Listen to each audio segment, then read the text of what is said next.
अस्सलाम वालेकुम। मैं ग्रीन स्टार की तरफ से डॉक्टर आलिया सरवत आपके साथ आज एक अहम मौजू पे डिस्कस करना चाहती हूँ। इन्फेक्शन प्रिवेंशन या बीमारी फैलाने वाले जरासीम से बचाव। हम सब जानते हैं कि जरासीम हमारे हर तरफ मौजूद हैं, जिनमें से बाज़ इतने ताकतवर हैं कि वो हमारे ज़ख़म या किसी खुले हुए जिस्म के हिस्से से अंदर दाखिल होकर हमारे अंदर ख़तरनाक बीमारियां पैदा कर सकते हैं, बल्कि बाज़ वक्त तो हमारी ज़िंदगी के लिए शदीद ख़तरा भी बन जाते हैं। अगर हम अपनी आप को, अपने स्टाफ को और अपने मरीज़ों को इन जरासीम से बचाना चाहते हैं तो हमें बीमारी फैलाने वाले जरासीम से बचाव का प्रोटोकॉल फ़ॉलो करना पड़ेगा। इसको हम बोलते हैं इन्फेक्शन प्रिवेंशन।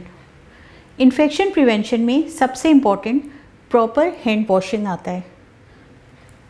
इसके अलावा प्रॉपर ग्लविंग, और जो आज का हमारा टॉपिक है वो है इंस्ट्रूमेंट प्रोसेसिंग।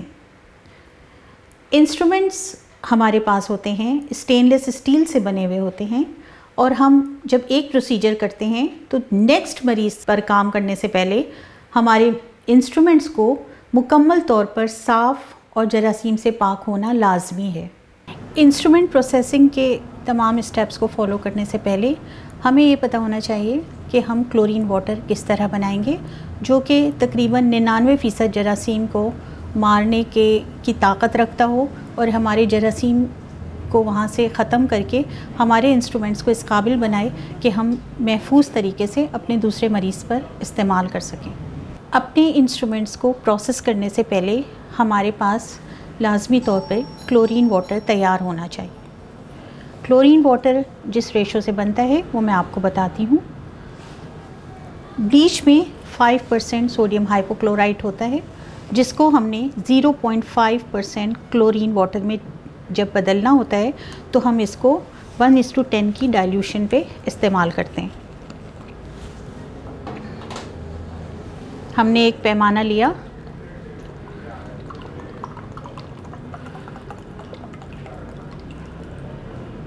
और इसका एक हिस्सा अपनी क्लोरीन वाटर की बकेट में डाल दिया। इसके बाद हमें इसके 9 हिस्सा पानी इसमें डालना है, तो ये हमारा 0.5% क्लोरीन वाटर बन जाएगा। इसके लिए आपको एक मखसूस पैमाने की ज़रूरत है। अपनी ज़रूरत के हिसाब से आप पैमाना यूज़ करें। अगर आपको ज़्यादा ज़रूरत है तो आप बड़ा पैमाना यूज़ करें, लेकिन उसका एक हिस्सा ब्लीच से मुश्तमिल होना चाहिए और 9 हिस्से पानी से। ये हमारा 0.5% क्लोरीन वाटर तैयार है, जिसको हम डिकंटेमिनेशन सोप में और हाई लेवल डिसइंफेक्शन में इस्तेमाल करेंगे। पेशेंट को बाहिफाजत शिफ्ट करने के बाद अब हमारा काम शुरू होता है इंस्ट्रूमेंट प्रोसेसिंग का। वो आलूदा इंस्ट्रूमेंट्स जो कि अभी हमने इस्तेमाल किए हैं, जिसमें ब्लड, पस, मेकोनियम और दूसरी चीज़ें लगी हैं जिनसे ये इंस्ट्रूमेंट्स आलूदा हो गए हैं, उनको हमने 0.5% क्लोरीन वाटर में डिकंटेमिनेशन के लिए जमा कर लिया है। और अब हम इसको 10 मिनट तक सोख रखने के बाद इसकी प्रोसेसिंग करेंगे। जैसा कि हम आपको बता चुके हैं कि किसी भी लेबर रूम के अमल के बाद हमने जो आलूदा हमारे इंस्ट्रूमेंट्स हैं उनके लिए पहले ही से 0.5% क्लोरीन डिकंटेमिनेशन सोक के लिए रखा हुआ था, और इसमें हमने अपने तमाम इंस्ट्रूमेंट्स इस्तेमाल के फ़ौरन बाद भिगो दिए थे, ताकि खून या इसमें कोई भी ऐसी आलूदगी चिपक के ना रह जाए जिनको साफ़ करने में हमारे इंस्ट्रूमेंट्स ख़राब हों। तकरीबन 10 मिनट तक 0.5% क्लोरीन वाटर में भीगने के बाद ये इतने साफ़ हो जाते हैं कि इस पर कोई चीज़ जमी हुई नहीं मिलती, और इनके हिंजेस को भी हमने खुला रखना है। 10 मिनट मुकम्मल होने के बाद हम इसको सोपी वाटर में शिफ्ट कर देते हैं, और हमारे इंस्ट्रूमेंट्स खुले हुए होने चाहिए।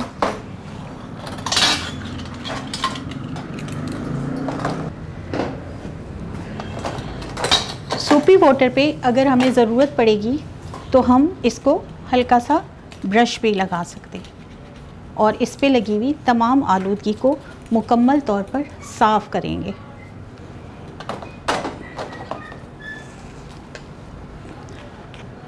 इंस्ट्रूमेंट्स के हिंजेस पर अमूमन ये जगह हमको साफ़ करना पड़ती है ताकि हमारे इंस्ट्रूमेंट्स अगले प्रोसीजर के लिए महफूज भी रह सकें और ख़ुद इनकी क्वालिटी भी मेंटेन रह सके।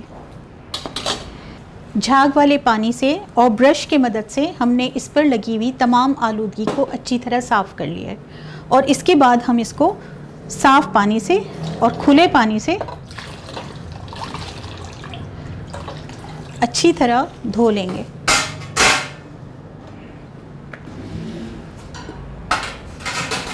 इसमें हमें श्योर करने की ज़रूरत है कि इसमें मज़ीद अब कोई साबुन या गंदगी नहीं लगी हुई। इस स्टेप के बाद हमारे पास 3 रास्ते हैं।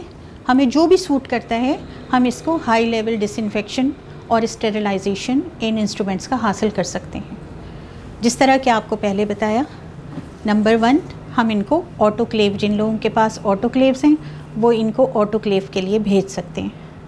इसके अलावा अगर किसी के पास ऑटोक्लेव की सहूलत नहीं है, वो एक आम चूल्हे पे एक बड़ी देगची में खुले हुए पानी में, जिसमें ये अच्छी तरह डूब जाएं, इनको 20 मिनट तक उबलने के बाद, उबलते हुए पानी में इनको 20 मिनट तक हमने उबालना है। तो ये हमारे 99% जरासीम से पाक हो जाता है।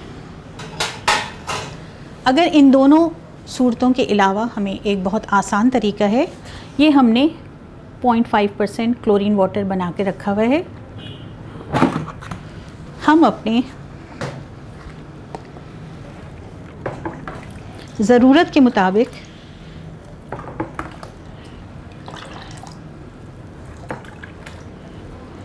इसमें से ये क्लोरीन वाटर लेंगे और इन तमाम इंस्ट्रूमेंट्स को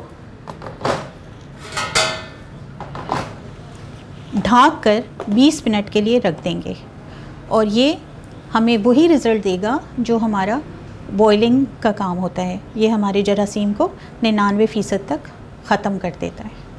ये हमारे स्टेप्स हो गए। इसके बाद 20 मिनट के बाद हमने इसको स्टोर करना होगा प्रॉपर्ली। 20 मिनट तक क्लोरीन वाटर में भीगने के बाद अब ये हमारे इंस्ट्रूमेंट्स जरासीम से पाक हो चुके हैं और अब हमने इसको खुश्क करना है और प्रॉपर्ली स्टोर करना है।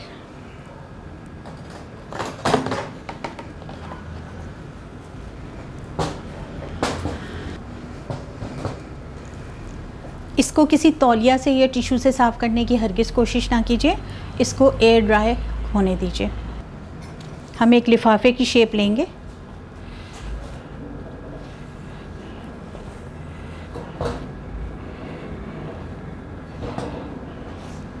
इनको प्रॉपर्ली स्टोर करके और रैप करने के बाद हम इसकी टेपिंग कर देंगे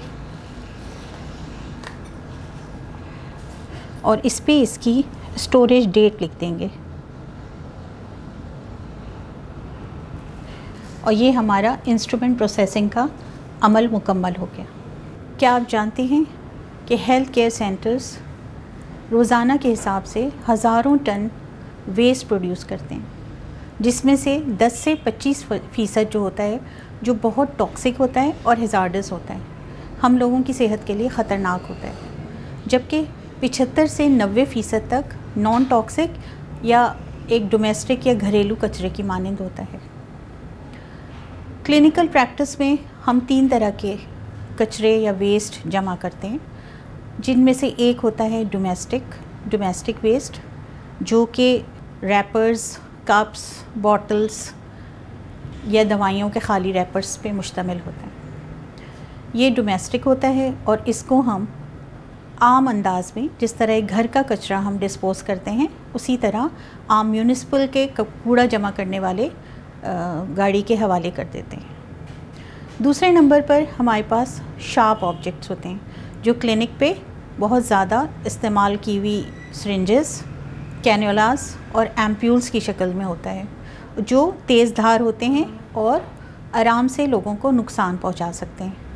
इसमें जो है हमारे पास जो लोग रिस्क पे होते हैं, उसमें ख़ुद डॉक्टर्स होती हैं, नर्सेस होती हैं, हमारे कचरा चुनने वाले होते हैं, बच्चे होते हैं और सफाई करने वाले होते हैं। तो इसके लिए लाजमी है कि हम अपने कचरे को अलग अलग जमा करें। फॉर एग्ज़ाम्पल, डोमेस्टिक के लिए हमारे पास एक अलग डब्बा होना चाहिए, कूड़े का डब्बा, जिसमें हम अपना डोमेस्टिक कचरा जमा करके रखें।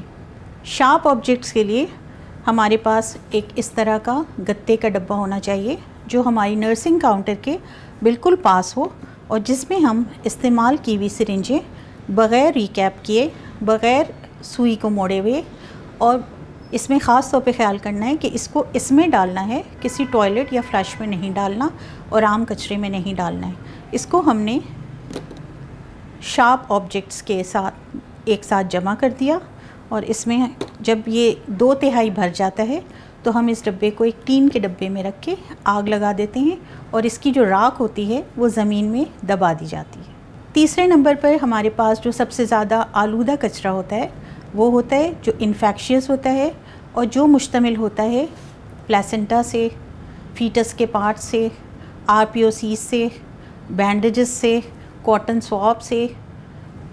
वो वाला कचरा जो होता है उसका अलग से रखना लाजमी है क्योंकि ये दूसरे कचरे को भी आलूदा कर देगा।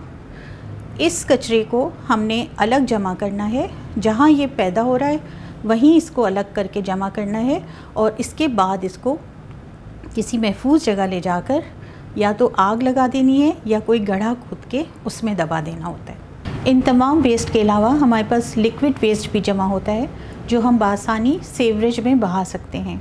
अगर हम इन तमाम ज़िम्मेदारियों को अपनी पूरा कर सकें तो हमारे हेल्थ केयर सेंटर्स सेहत का ज़ामिन बने, बीमारियों का बाइस नहीं बनेंगे।